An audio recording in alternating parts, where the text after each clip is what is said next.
1945년 미국 웨스트버지니아의 한 가정집이 불타면서 5명의 아이들이 흔적도 없이 사라졌습니다. 이건 단순한 화재 사고였을까요? 아니면 뭔가 더 어두운 음모가 숨겨져 있었을까요? 70년 넘게 풀리지 않은 이 사건은 수많은 의문을 남겼고 아직까지도 풀리지 않은 수수께끼로 남아 있습니다.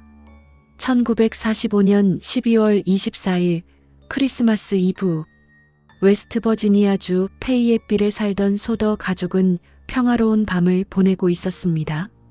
조지 소더와 제니 소더 부부는 이탈리아 이민자 출신으로 10명의 자녀를 키우며 중산층 생활을 꾸려가고 있었죠. 그날 밤 10명 중 9명이 집에 있었어요. 큰아들 조셉은 군 복무 중이라 집에 없었고요. 가족은 크리스마스를 맞아 기쁜 마음으로 잠자리에 들었지만 새벽 1시쯤 모든 게 뒤바뀌었습니다.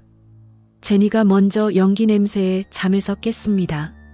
조지의 사무실에서 불이 시작된 걸 발견했고 곧 집 전체가 화염에 휩싸였죠. 조지와 제니는 2살배기 실비아를 데리고 간신히 탈출했고 큰 아이들인 존, 메리언, 조지 주니어도 빠져나왔습니다. 하지만 위층에 있던 5명, 모리스, 마사, 루이스, 제니, 베티는 끝내 모습을 드러내지 않았습니다. 불은 45분 만에 집을 잿더미로 만들었고 소방대는 7시간이나 지나서야 도착했습니다. 그런데 여기서부터 이야기가 이상해지기 시작합니다. 소방대가 도착했을 때 집은 이미 완전히 무너져 있었습니다. 당연히 5아이의 시신을 찾으려 했지만 아무것도 없었어요. 뼈 조각 하나, 흔적 하나 발견되지 않았다는 거예요. 소방서장은 불이 너무 강해서 시신이 완전히 타버렸다고 했지만 이게 말이 되는 일일까요? 일반적인 가정집 화재에서 특히 45분 만에 사람 뼈가 흔적도 없이 사라질 수 있을까요? 제니는 이 설명을 믿지 않았습니다. 나중에 그녀는 동물뼈를 태워 실험까지 해봤는데 불이 아무리 새도 뼈는 남았습니다.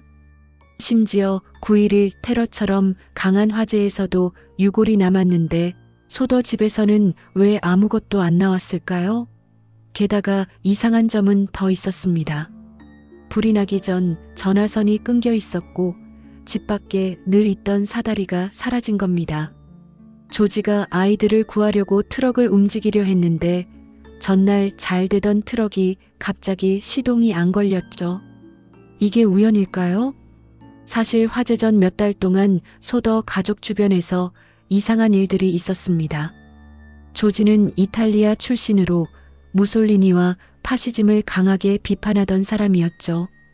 페이에빌엔 이탈리아 이민자들이 많았는데 조지의 발언 때문에 갈등이 생겼을 가능성이 있어요. 화재 몇 달 전 한 보험 세일즈맨이 집을 찾아왔는데 조지가 보험을 거절하자 이렇게 경고했다고 해요. 내 집이 연기로 불타고 아이들이 파괴될 거다. 무솔리니 욕한 대가를 치러라. 라고 말이죠. 또 화재 몇 주 전부터 소더 아이들이 학교에서 집으로 올 때마다 낯선 차가 따라다니는 걸 봤다고 했습니다. 그리고 화재 당일 새벽 제니는 이상한 전화를 받았습니다. 낯선 여자가 이상한 웃음소리와 함께 엉뚱한 이름을 찾았죠. 불이 나기 직전 지붕에서 쾅 하는 소리와 굴러가는 소리도 들렸다고요. 이 모든 게 단순한 우연일까요? 아니면 누군가 계획한 흔적일까요? 이제 이 사건을 둘러싼 떠도는 얘기들을 살펴볼게요. 첫 번째, 공식 발표는 전기 배선 문제로 인한 사고라는 겁니다. 하지만 불이 나도 크리스마스 조명이 계속 켜져 있었다는 점에서 의문이 제기됐죠. 두 번째, 소더 가족이 믿었던 이론 납치설입니다. 그들은 아이들이 불타기 전에 누군가 데려갔다고 확신했습니다. 화재 후 목격담도 있었죠. 한 여성이 불타는 집 근처에서 아이들을 차에 태우고 가는 걸 봤다고 했고 다른 사람은 다음 날 아침 식당에서 아이들을 봤다고 증언했습니다. 가장 유명한 음모론은 마피아 연관설입니다. 조지의 반무솔리니 발언이 이탈리아 마피아를 화나게 했고 복수로 아이들을 납치한 뒤 화재로 위장했다는 겁니다. 화재를 조사한 배심원 중 그 보험 세일즈맨이 포함된 것도 의심스럽고요. 또 1960년대에 소더 가족에게 사진 한 장이 도착했는데 사라진 루이스와 닮은 청년의 모습이었습니다. 뒷면엔 루이스 소더라고 적혀 있었지만 추적은 실패했죠. 과연 이 사진은 진짜 단서였을까요? 소더 가족은 평생 아이들을 찾으려 했습니다. 집터에 아이들 사진을 붙인 간판을 세우고 현상금까지 걸었습니다. 조지는 1969년에, 제니는 1989년에 세상을 떠났지만 끝까지 희망을 놓지 않았습니다.